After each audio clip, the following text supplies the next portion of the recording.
Muy buenas noches, bienvenidos a la comunidad. Vamos a entrar de lleno en nuestro estudio, Romanos capítulo 8, verso 1 al 17, de la carne al espíritu. Espero que se encuentren bien. Hoy, martes 2 de septiembre, dice acá el reloj. Muy bien, el capítulo 8 va a amarrar, va a sintetizar, va a llegar a una conclusión temporaria de los conceptos teológicos que viene tratando el apóstol hasta el momento. Obviamente todo en torno al tema principal, que ha sido la justificación. Pero de la justificación Pablo nos llevó a la santidad y a la santificación, ¿verdad? Y acá va a introducir lo que podríamos llamar un tratado neumatológico, ¿verdad? Algo acerca de la teología del espíritu, que va a ayudarnos a confirmar nuestra identidad como hijos de Dios. Y nos va a asegurar, ¿verdad? Nos va a dar una seguridad de una relación directa con el Padre. Y por supuesto nos va a explicar esa esperanza que no avergüenza, ¿verdad? Como Pablo decía al inicio del libro de Romanos, ¿verdad? No nos avergonzamos en este evangelio de una gloria eterna. Este capítulo es un hermoso recordatorio de la obra del Espíritu Santo en el creyente. Es un capítulo necesario para entender y abordar el tema del Espíritu Santo a nivel teológico y a nivel, pues, cristiano. Así que estamos hoy acá en De la carne al Espíritu. Vamos a tener 3 subdivisiones de estos versículos 1 al 17 y cada una tiene sus propias subdivisiones como habitualmente sucede. La primera de esta es el espíritu que vence a la carne. Espíritu está con mayúscula, ya saben a qué espíritu nos referimos. Y en la primera sección vamos a hablar de la ley del espíritu. A la luz de lo que hemos visto, podemos preguntar que si puede el hombre salvarse por su cuenta. Si como hombre somos capaces de cumplir la ley de Dios. O podríamos preguntar también si somos capaces de justificarnos. Y creo que todos sabemos la respuesta, un rotundo y seguro no, ¿verdad? El capítulo 7 termina diciendo gracias a Dios por Jesucristo, dice el apóstol Pablo. ¿Por qué gracias? Bueno, la explicación está acá, en estos versículos, porque es en el Señor Jesucristo y por la relación que tenemos ahora con Él, que hemos sido justificados legalmente, ¿verdad? Toda nuestra maldad, toda nuestra culpa fue pagada. Y ahora estamos sin condenación alguna por el pecado que teníamos. ¿Y cómo sabemos esto? Bueno, vamos a la palabra, dice el verso 1, ¿verdad? Que tenemos, perdón, acá. Por lo tanto, ya no hay ninguna condenación para los que están en Cristo Jesús, pues por medio de Él, la ley del Espíritu de vida te ha liberado de la ley del pecado y de la muerte. En efecto, la ley no pudo liberarnos porque la carne anuló su poder. Acá está una respuesta rotunda al capítulo 7. Esa condenación de muerte era la que por nuestra imposibilidad de cumplir la ley, nosotros nos habíamos hecho merecedores como seres humanos. Pero Jesús nos liberó del poder de la carne, es decir, todo lo que hablamos la semana pasada, esa tragedia, tiene una respuesta, ¿verdad? Esa incapacidad de dejar de pecar, todo lo que hablamos, y si no saben de qué estamos hablando, vayan a ver el episodio anterior acá en el canal, ¿verdad?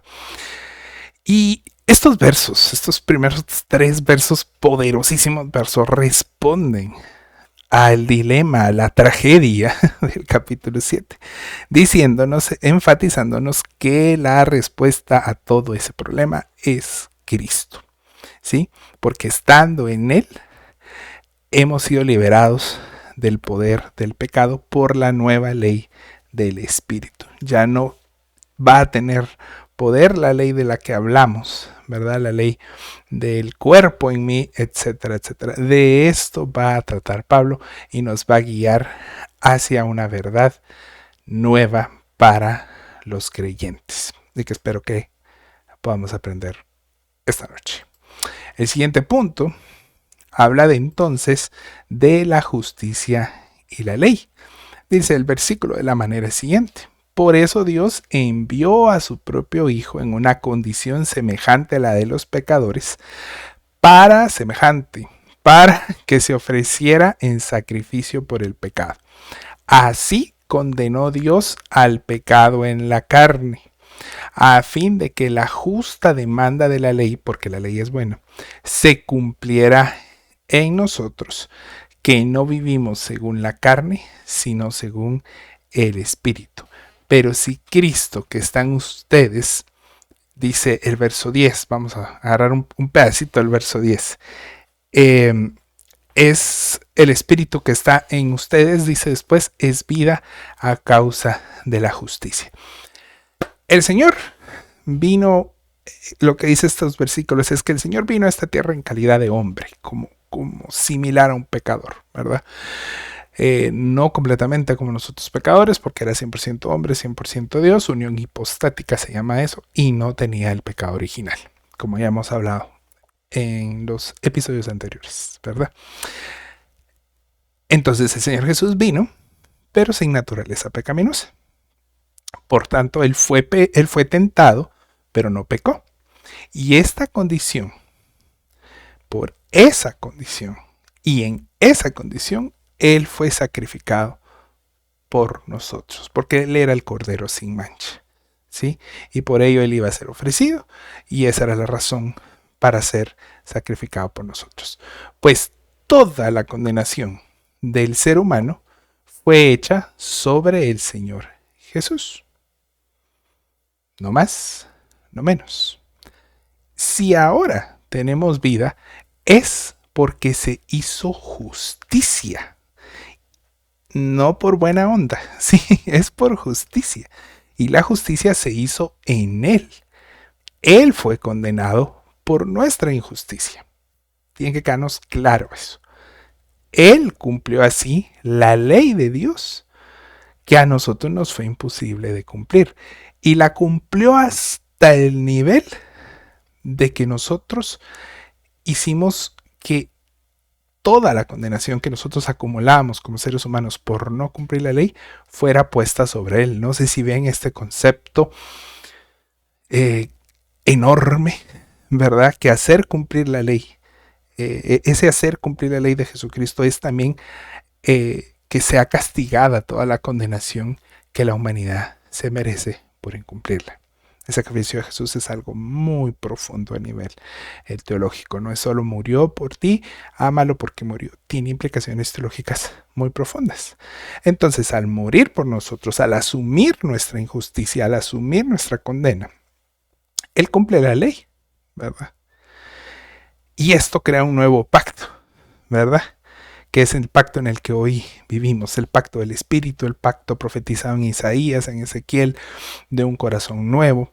Y es por eso que nosotros entendemos que no hay dos pueblos, solo hay un pueblo, ¿verdad? Se recuerdan, ¿verdad? Ya vimos eso, ya lo vimos.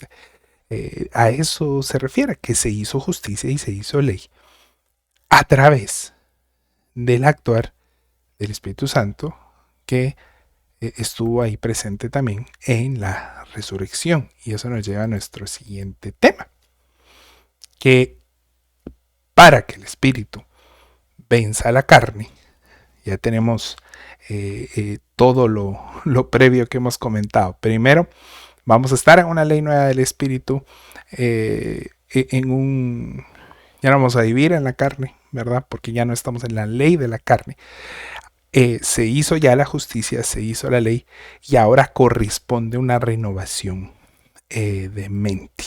Verso 5 al 9 dice: los que viven conforme a la carne fijan la mente en los deseos de la carne. En cambio, los que viven conforme al Espíritu fijan la mente en los deseos del Espíritu. Acá viene el cambio. La mente gobernada por la carne es muerte, mientras que la mente que proviene del Espíritu es vida y paz. La mente gobernada por la carne es enemiga de Dios, pues no se somete a la ley de Dios ni es capaz de hacerlo. Todo eso nos lo explicó claro y tendido, capítulos 6 y 7. Los que viven según la carne no pueden agradar a Dios. Sin embargo, ustedes no viven según la carne, sino según el Espíritu. Ese es el cambio de la mente.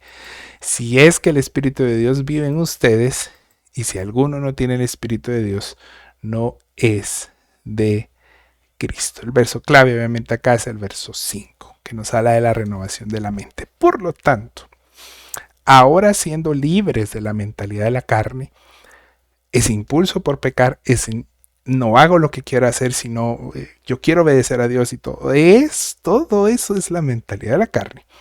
Ahora que somos libres de ella, porque esta mentalidad se aprovechó de la ley de Dios para incitarnos a pecar más, resumiendo todo el capítulo anterior, debemos y tenemos la obligación de fijar nuestra mente en los deseos del Espíritu.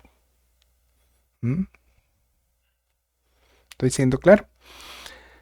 Pues podemos asegurar que el mundo, como dice estos versos, carece de vida, pues está sumergido en la muerte del pecado. Espero que ese concepto teológico haya quedado ya claro, ¿sí? El mundo está sumergido en la muerte del pecado. La vida eterna, por el contrario, es algo que va contrario a esta muerte. Y al mundo le es imposible llegar a esa vida eterna. Esperamos que nos quede claro. Ni por ser buenas personas, ni por ser justicieros de la empatía, etcétera, etcétera. Nada de eso. ¿Sí? Y de la misma manera, la gente que vive en pecado, que está atada a la mentalidad del pecado, si no tiene vida eterna asegurada, tampoco tiene paz con Dios. ¿Sí? No es paz en la vida diaria nada más, es paz con Dios, porque es enemiga de Dios, ¿sí? Porque viven obedeciendo al pecado y a la carne. No es que les cae mal Dios, no es que no crean en Dios, es que al estar el hombre, el ser humano, ¿verdad?, en el pecado, se vuelve enemigo de Dios. Y el verso 7, el verso 8, que los tenemos acá, también nos hacen notar, ¿verdad?, otra verdad. Es esta conducta hacia la muerte. Si la mentalidad de la carne nos guía, nos lleva hacia la muerte porque es enemiga de Dios. ¿Qué es este ser enemigo? Es pervertir todo lo bueno que Dios creó con versiones antropocéntricas que están incompletas, que son afrentas en contra de Dios, porque están motivadas por el orgullo y la altivez humana, oponiéndose a obedecer a Dios. Hoy en día hay muchas, por ejemplo, hay muchas ideologías, hay muchas corrientes, hay muchas mantras, hay muchas formas de filosofar la vida. Algunas muy notorias como el progresismo, por ejemplo, como lo que se denomina lo woke o ser completamente liberal en estas cuestiones, que es una manifestación demoníaca de una mente muerta en el pecado, ¿sí? Solo busca pecar más, incrementar la cantidad del pecado y son coherentes a lo que leímos en Romanos 1. Esa mentalidad que quiere más, que valida a los que lo hacen, que les aplaude, que es permisiva. Esa es la mentalidad de la muerte. Enemiga de Dios. No es enemiga de Dios porque lo insulta o le dice. No, es enemiga porque actúa de una manera egocéntrica, antropocéntrica, en contra de los mandatos de Dios. Y hoy, lamentablemente, hay muchos creyentes que creen en la palabra, creen que Jesucristo vino, creen que es su Salvador, creen que necesitan arrepentirse, etcétera, etcétera. Sin embargo, digamos, paralelamente, aunque es imposible, ¿verdad? Es más una figura retórica aquí. En paralelo, abrazan mentalidades diabólicas, abrazan ideologías con principios diabólicos, contrarios a Dios por lo menos, ¿verdad? Y tenemos que tener cuidado porque no podemos hablar de un cristianismo feminista, como no podemos hablar de un cristianismo machista, no podemos hablar de un cristianismo de izquierdas, de derecha, progresista, conservador, no podemos hablar de esas cuestiones, ¿sí? Nosotros tenemos que quitar todo eso que es parte de la mentalidad de la carne y llamar al cristianismo a arrepentirse de adorar otros dioses. Y en especial al Dios, que ya se los he dicho infinidad de veces, al Dios del buenismo humano, ¿verdad? Al Dios de la buena persona, al Dios de sí, la Biblia dice, pero ¿cómo va a ser posible? Vos, es que mirá, los conquistadores hicieron, y el hombre blanco, y el heteropatriarcal, y esto, y los capitalistas, y los comunistas, y tenemos que dejar de estar haciendo ídolos. Porque al final, todas estas cuestiones humanas nos guían al buenismo humano. Es que estos son buenas personas. Eso no es bíblico, ¿sí? Y tampoco hay una justicia humana. No hay una equidad, no hay una justicia social, no hay una socialdemocracia, no hay una libertad que se pregone que vaya a liberar a los hombres. Eso no debe convertirse en dioses. Nosotros debemos entender que podemos dar lugar a otras mentalidades. ¿Sí? ¿Cuál es el punto? ¿Verdad? Dar lugar a otras mentalidades, a otras maneras de pensar, a otras maneras de entender y querer hacer un sincretismo. No, nuestra mente tiene que ser la del Espíritu Santo. ¿Qué dice el Espíritu Santo? ¿Qué dice la palabra? No si me gusta, no me gusta, si es azul, verde, rojo, arco iris. Ese no es el punto. Y el verso 9 nos dice, ¿verdad? Que por el contrario, aquellos que somos de Cristo, primero que nada tenemos el Espíritu Santo. Pero ese tener el Espíritu Santo se evidencia y la presencia del Espíritu se evidencia porque obedecemos sus mandamientos. ¿Sí? Eso implica que vivimos en la mente del Espíritu, obedeciendo al Espíritu. Este radicalismo que se podría oír en mi boca o en mi manera de pensar, no gusta entre los cristianos. Y yo soy consciente, por ejemplo, paréntesis, ¿verdad? No estoy molesto ni nada por el estilo, pues soy consciente que un montón de gente ya no está en los estudios y todo, porque a veces es un poco radical el mensaje y nos falta empatía. Pero tenemos que vencer ese evangelio pop subjetivo abraza pecadores y entender que en el cristianismo, en la vida del espíritu, o somos o no somos. No hay, estoy en el proceso, y ahorita voy a dejar y estoy luchando. Tenemos que ser o no ser. No estoy trivializando la lucha espiritual y nada de eso. No, simplemente estoy diciendo que obedecemos al Espíritu Santo o no lo obedecemos. No hay términos medios. Si queremos oír otras voces, si queremos que otras personas sean nuestros guías, que los políticos sean nuestras guías, que las filosofías sean nuestras guías, que los coaches guíen nuestro camino, nuestra forma de ser, si Coelho, si Nietzsche, si Hegel, o sea, de todo, ¿verdad? Miguel Ángel Asturias, el quien quieran. Si cualquier erudito queremos que sea nuestro guía o que sea el Espíritu Santo, por muy que sea un guía cristiano, que sea Timothy Keller, que sea Tim Keller, que sea Marcos Witt, que sea Melsa Marcos, yo que sé. O sea, nada de eso debe tener el lugar en nuestra mente, debe de ser el Espíritu Santo. No podemos tener términos medios ni siquiera con cuestiones religiosas. ¿Por qué? Porque en los frutos seremos reconocidos. No más, no menos. ¿Me voy a entender? Espero que sí. Esto nos lleva a nuestra segunda sección, que es vueltos a la vida en el espíritu, y el subtema en la carne por el Espíritu. ¿Cómo así? Bueno, leamos el versículo. Pero si Cristo está en ustedes, el cuerpo está muerto a causa del pecado. ¿Creíste? Tu cuerpo murió. Pero el Espíritu que está en ustedes es vida a causa de la justicia. Ya lo leímos antes. Y si el Espíritu de aquel que levantó a Jesús de entre los muertos vive en ustedes, el mismo que levantó a Cristo de entre los muertos también dará vida a sus cuerpos mortales por medio del Espíritu, con mayúscula, que vive en ustedes. Estos pasajes a veces son un poco repetitivos.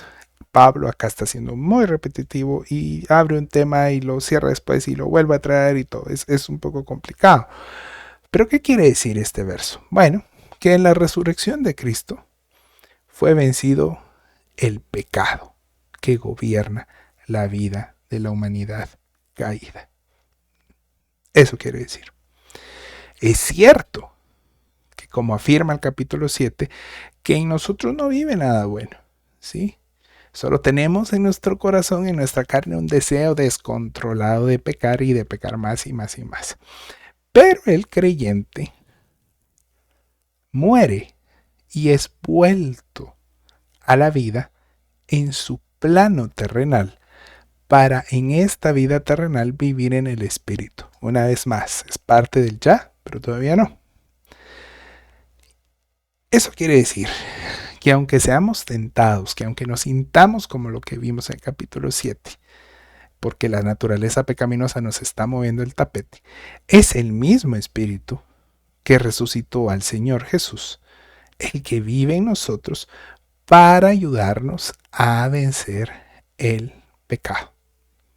No es otro. Es decir, claro que vivimos en una carne, no vamos a caer en los errores helénicos y gnósticos, ¿verdad? De que la carne es la mala, pequemos, porque es la carne, lo que importa es el espíritu. No estamos hablando de eso. Claro que nuestro cuerpo es muerte, que nuestra carne nos lleva a la muerte, pero hemos sido resucitados a una vida en el espíritu, a pesar de estar todavía en la carne, en este plano terrenal.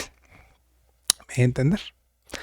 Y el verso 12 y 13 nos llevan a entender entonces que como resucitados tenemos una obligación en el espíritu. Por tanto, hermanos, tenemos una obligación, pero no es la de vivir conforme a la carne. ¿Sí? Entiendo que vas a ser tentado, entiendo que vas a ser incómodo, pero tu obligación no es la de vivir en la carne, porque qué fea la tentación. Verso 13. Porque si ustedes viven conforme a ella, morirán. Pero si por medio del Espíritu dan muerte a los malos hábitos del cuerpo, vivirán. No podemos excusarnos en que como todavía está ahí la naturaleza pecaminosa, no puedo, ¿verdad? Porque en nosotros habita el poder del Espíritu Santo. Y por tanto estamos comandados a través de este poder a vivir una vida que le dé muerte al pecado y no una donde el pecado nos lleve de regreso a la muerte. Por eso es que insisto que no debemos dar lugar a la permisividad, a la tibiez, ¿sí? Y en cuanto a corresponde a la santidad, debemos ser radicales, ¿sí? Y debemos entender que estos son tiempos donde ser radicales con la fe no va a ser popular, va a ser completamente impopular, pero es necesario. El Espíritu Santo en nosotros no es un juego, ¿sí? Para que andemos fríos, calientes. Necesitamos anhelar vivir la santidad. Y tampoco debemos confundir al Espíritu Santo como simplemente o solamente manifestaciones de dones, ¿sí? Yo tengo Espíritu Santo y tengo dones y todo. Dones tuvo Saúl, dones tenían los de Corintios, pero en ambos casos hay una responsabilidad espiritual y de santidad que todo creyente debe vivir. Nuestra obligación es vivir ya no en la carne, sino en el Espíritu. Y como última sección, vamos a denominarla hijos en el Espíritu. Verso 14, un verso clave en este estudio de esta noche. Y dice, bajo la guía del Espíritu. Verso 14, porque todos los que son guiados por el Espíritu de Dios son hijos de Dios. Si quieren darle vuelta, ¿quiénes son los hijos de Dios? Los que son guiados por el Espíritu Santo. Esto implica, mis amados, vamos a cerrar acá algo, disculpen. Ya. Esto implica, mis amados, que debemos vivir guiados por el Espíritu Santo en toda nuestra existencia. Y entonces eso lo podemos oír como oímos, debemos orar, debemos hacer esto. Sí, pero ¿cómo puedo vivir guiados por el Espíritu Santo? ¿Será que esto se refiere a tener la capacidad de oír su voz audible? ¿O se refiere a tengo que orar para escucharlo? Bueno, sí y no, ¿verdad? Claro que debemos orar, que debemos buscar su consejo. Claro que el Espíritu Santo habla a nuestra conciencia, habla a nosotros, no vamos a negar eso. En cuestiones del diario vivir, ¿no? Para que digamos, Dios me reveló una nueva doctrina, nada de eso, ya saben que eso no, ¿verdad? Pero sí el Espíritu Santo puede actuar, puede prevenirnos, ¿verdad? Yo lo he contado en varias ocasiones. Yo tuve claro oír al Espíritu Santo decirme, ustedes saben que yo me muevo muy de noche en el tráfico por mi trabajo, y decirme agarra por acá. Yo así como, puchica, me va a hacer 10 minutos más, hago caso, me voy por allá, y resulta que hubo de estos hechos violentos que pasan en Guatemala, y justo yo hubiera andado por ahí, o hubo un accidente. Entonces el Espíritu Santo sí tiene que ver con la vida diaria. Eso no quiere decir que tenemos que hacer doctrina de eso y todos los días antes de salir oremos encima del celular y le pongamos al Waze la unción del Espíritu Santo. No es eso, sino es reconocer que Dios habla así y que también nos habla cuando oramos. Pero hay mucho más que solo eso, por decirlo así. No estamos demeritándolo en cuanto a ser guiados por el Espíritu Santo. Porque la triste realidad es que el Espíritu, lo voy a decir, y esto lo digo experiencial, aunque me parece que la Biblia lo habilita, pero es una herejía mía si quieren. Me parece que donde más nos habla el Espíritu, donde más nos guía y donde más nos puede hablar en el diario vivir a todos los creyentes, es en la Biblia. ¿Sí? A muchos nos va a gustar eso. Porque dicen, Dios, háblame en la Biblia y abren una genealogía, ¿verdad? Y, ay, no me habló. Eso es buscar videntes. No es así. ¿Por qué decimos que el Espíritu Santo nos habla a través de la palabra? Bueno, porque para empezar, el Espíritu Santo mismo la inspiró, ¿sí? Y allí tiene Él una cita constante con aquellos que quieren ser guiados por Él o que quieren escucharle. Ya sé que es un libro y se lee, pero entiéndase. Debemos entonces, como creyentes que quieren vivir bajo la guía del Espíritu Santo, darnos a la tarea de ser instruidos en la palabra para conocer, entre muchas cosas, cuáles son sus mandamientos y así poder dejarnos ser guiados por el Señor. Y en la vida práctica, el Espíritu Santo hace una cosa muy linda que por ahí lo leemos y no lo entendemos, y es que Él se encarga de recordarnos sus palabras, sus mandamientos a nuestro espíritu. Si no me creen, vayan a Juan 14, 26. Y es donde el Señor Jesús le dice a sus discípulos, Él les enseñará estas cosas y les recordará lo que yo les enseñé. Entonces, ¿cómo puede el Espíritu Santo hablarnos? Bueno, ¿Cómo nos va a hablar si no abrimos nunca la Biblia? Y Él no puede venir y recordarnos, no, mi palabra dice esto. O estamos en una situación en el trabajo, una situación en la familia, una discusión, peleándonos en el tráfico, yo qué sé.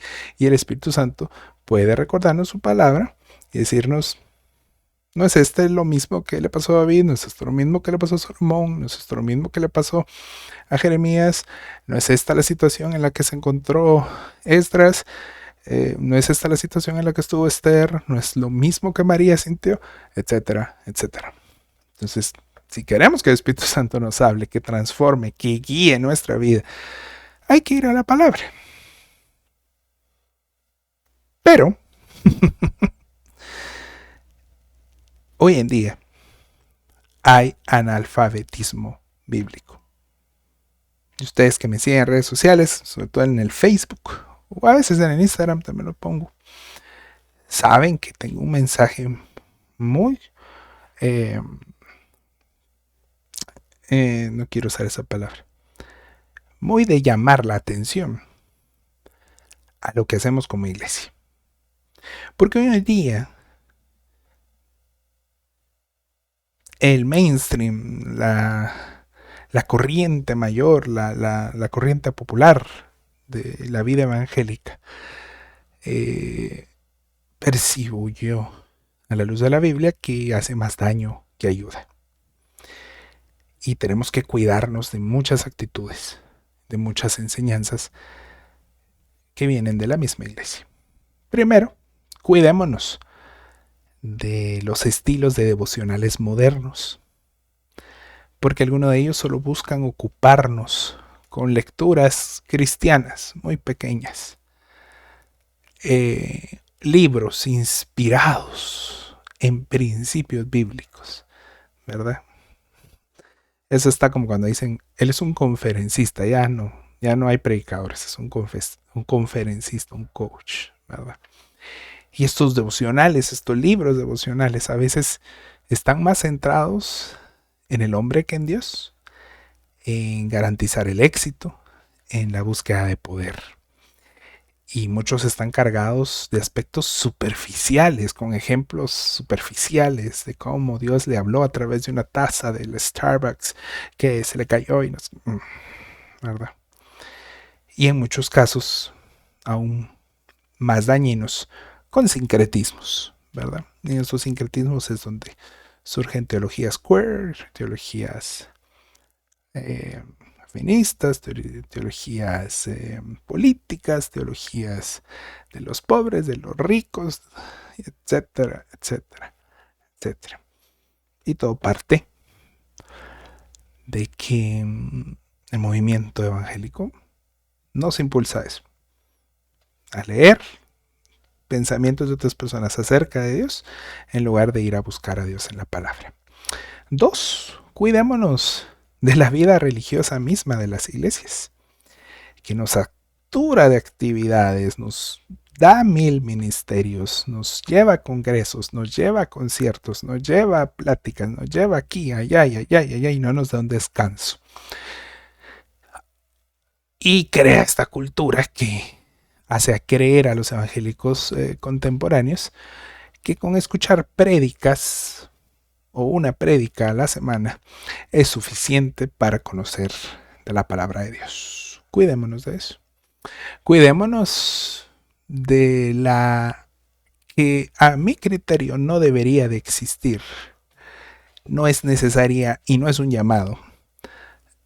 De la industria, no son ministerios, de la industria del entretenimiento. Que con sus música, que con su película, que con series, que con novelas, ¿verdad? No me refiero a las novelas como Betty la Fea, me refiero a novelas escritas, ¿verdad? Que son cristianas, que con cómics cristianos nos entretienen y nos ayudan a perder el tiempo escuchando principios cristianos. Y eso ocupa nuestro tiempo y eso nos hace sentir bien y eso nos hace sentir que estamos buscando la guía del Espíritu, cuando en realidad lo que hace es quitarnos tiempo para estudiar la palabra de Dios a profundidad, para ser incomodados por ella, para ser transformados y llamados al arrepentimiento. Y por último, obviamente, cuidémonos de el falso evangelio moderno, que debe decir, considero, es mayoría. Pues este falso evangelio no busca discipular a sus creyentes en la instrucción del Espíritu Santo, que es a través de la palabra. Este evangelio hace de sus reuniones, de sus sistemas, simples clubes sociales, ¿verdad? Clubes que están a la orden del estrato, de las tradiciones, de las nacionalidades, de los background, de los individuos. Y en lugar de ser iglesias que busquen predicar y vivir el evangelio, son un status quo a dedo de cómo nos reunimos para oír la prédica de la semana, entretenernos, etcétera, etcétera, donde está carente la voz del Espíritu Santo. Y esto no produce más ni menos que creyentes huérfanos porque no son hijos del Espíritu Santo. Solo están entretenidos. Siguiente punto, porque aquí ya me odiaron. No se vayan, quédense hasta el final. Ay, no. Pero para esa orfandad tenemos la bendición de ser adoptados en el Espíritu Santo. Dice la palabra, ustedes no recibieron un espíritu que de nuevo los esclavice al miedo. Este versículo junto a Filipenses 4:13 es de los más sacados de contexto. Ustedes no recibieron un espíritu que de nuevo los esclavice al miedo, sino el espíritu que los adopta como hijos y les permite clamar Abba Padre, que tampoco significa papito, pero bueno. El Espíritu mismo asegura a nuestro espíritu que somos hijos de Dios. Importantísimo en la vida del Espíritu. ¿Tendremos entonces miedo a la condenación de muerte que da el pecado? Pregunto. ¿Estaremos afligidos de que si peco, de que si bailo, que si me agacho hasta el suelo, dejo de ser hijo? Bueno, claro que no. El Espíritu Santo nos da certeza de una adopción como hijos. Ojo ahí. Esta certeza nos da seguridad de salvación. Pues, como ya lo vimos antes en Efesios, el derecho del hijo adoptado es mayor al del natural. En nuestra sociedad no, pero en la audiencia original de este pasaje de Romanos sí lo era. ¿Por qué?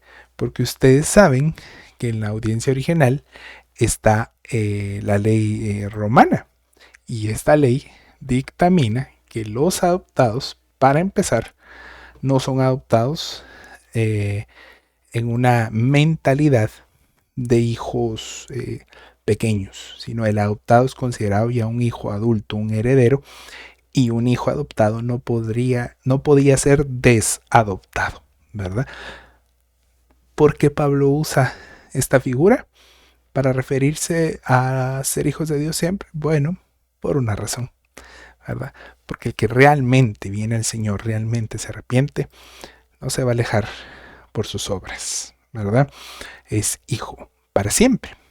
Así que, bajo la guía del Espíritu Santo, no vamos a temer quedar huérfanos, pues el Espíritu nos asegura que somos hijos para siempre de Él.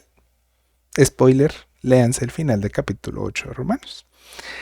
Esta no es más que la vida práctica del creyente que vive en la mentalidad del Espíritu como un hijo de Dios que busca la santidad y la vida cristiana en plenitud. Mensaje teológico. No se trata de obsesionarse con es que el salvo siempre es salvo, o tengo que trabajar para retener la salvación por mis obras. No vamos a entrar en ese debate. Ya les sugerí un libro, ya ustedes pueden tener su criterio. Sí se trata de la seguridad que da ser un hijo en adopción. que ya no actúa por temor, no está pensando, ¿será que mi papá me va a dejar de querer como su hijo? Eso ya no existe, ¿sí? Se trata